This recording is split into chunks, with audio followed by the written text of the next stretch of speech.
Cancers, welcome to my channel. This is going to be a look at the next 72 hours for you.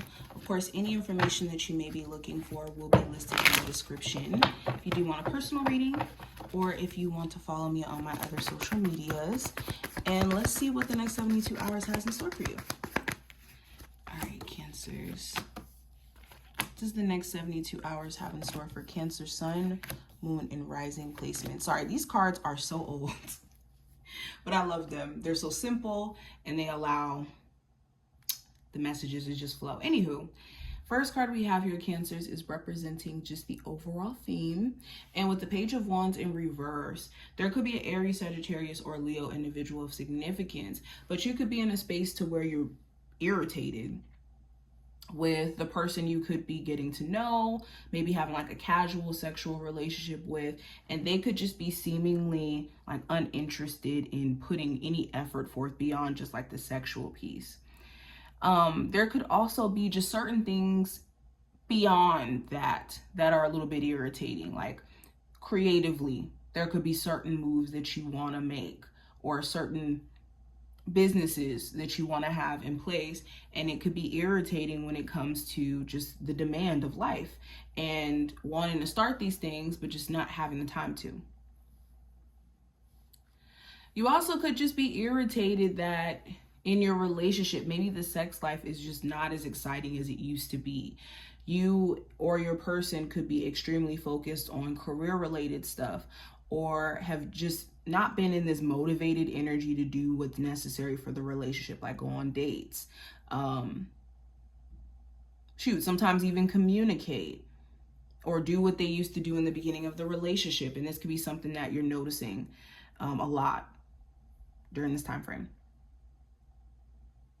Now, when it comes to what to watch out for during this time frame with the Ace of Swords, this is a conversation or a level of communication that could come in.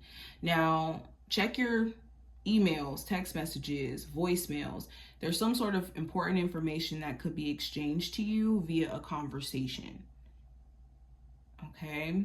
There also could be some clarity that you receive from a conversation you have with someone where it tells you how to proceed or how to move. Also, someone is just showing you clearly and blatantly whether or not they should still be in your life. And it's important that you're paying attention and you're being real with yourself in regards to what it's doing to have someone still in your life or make decisions in your life. This could be a family member that's really overbearing, or certain friends that want to push their opinion and it's not helping. Now, going into the advice with the Lovers, it's important that you're being mindful of the choices that you're making during this time frame, especially in the realm of love. If you have two love interests in particular, let's say, that you're dating and you're considering taking serious, really weigh out the pros and cons in regards to what you're choosing. Don't just choose the person you have history with just because you have history with them, especially if it hasn't been good history, over somebody who could be pretty good for you. But beyond love, again, be mindful of any choices that you make during this time frame that could be permanent in nature. I wouldn't make it from an emotional place. Logic only. Well, logic and a mixture of how you feel as well, but mainly logic. Now, the possible challenge for this time frame with the Judgment card is either some sort of reconciliation. For some of you, somebody could be trying to be friends again, be in a relationship again, talk to you again, and it's challenging to decipher whether or not to do this. Or for others of you, you may want to. You may want to reconcile with this person, but you could also know as you're having like all these epiphanies that may not be in your best interest. So the challenge is just standing on business and standing on knowing that this isn't in your best interest.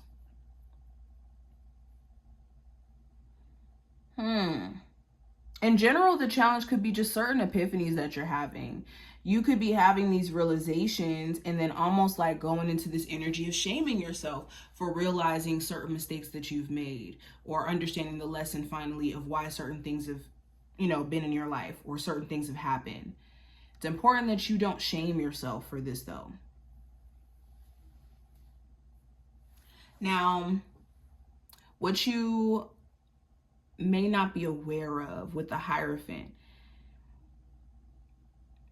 For a lot of you, if you're married, the state of your relationship or your marriage really is dependent on the sex life and the willingness to kind of like have fun again. A lot of you, your relationship, the reason why it feels so like dead or just non-romantic is the fact that you guys haven't been nurturing the connection like how you did in the very beginning. And the longer you're in a relationship, the more work it takes to maintain it.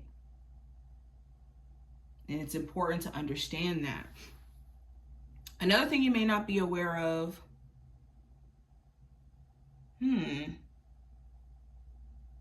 for a lot of you, you could be needing to be mindful of who you're getting advice from. You could have certain people around you that are giving you advice and you may not be seeing it, but they're not giving you the advice that's helpful. Or some of you may have all the advice you need, all the insights you need, and you just may not be aware of how you're fighting with your subconscious. Now, going into the last card, this is going to represent the outcome. With the High Priestess here, there could be certain information given to you, you stumble across, that gives you a different perspective on things, okay? Also with the High Priestess, there could be a Pisces of significance that comes up. I'm also seeing school. Some of you could be getting some good news that you're going to be going back to school or that you got approved for some sort of program. You could be learning a lot about yourself, learning a lot about a new love interest. Okay, your intuition could also be a lot stronger during this time frame too. Now, going into the oracle cards, I have Into the Unknown in reverse, and I have the Sacred Pool. So with the Into the Unknown card, this talks about being inexperienced. And there's going to be a lot of moments in our lives that we're inexperienced in things. It's just important that we're not overly confident that we can just kind of do things like this in the quickness and the speed of us not really understanding what we're doing. So for example, if you're trying to start a business, it's important that you take your time. Don't rush and expect yourself to be like this world-renowned business owner overnight just because you create a website or you create a page. You got to equip yourself with the knowledge and learn as you go. And when you just assume like, okay, success is going to happen overnight, that's a dangerous mindset to have. So be patient with yourself, be patient with your process and your inexperience in what you're working towards or what you're working on. And then with the Sacred Pool, this talks about how your thoughts, your feelings, and your beliefs basically reflect back to you in your existence, and how you want to just be aware of the quality of these thoughts and your feelings and your beliefs and how they're being projected outwardly. But this is what I see. I hope that this was helpful and to give you insight, and I will talk to you in the next one.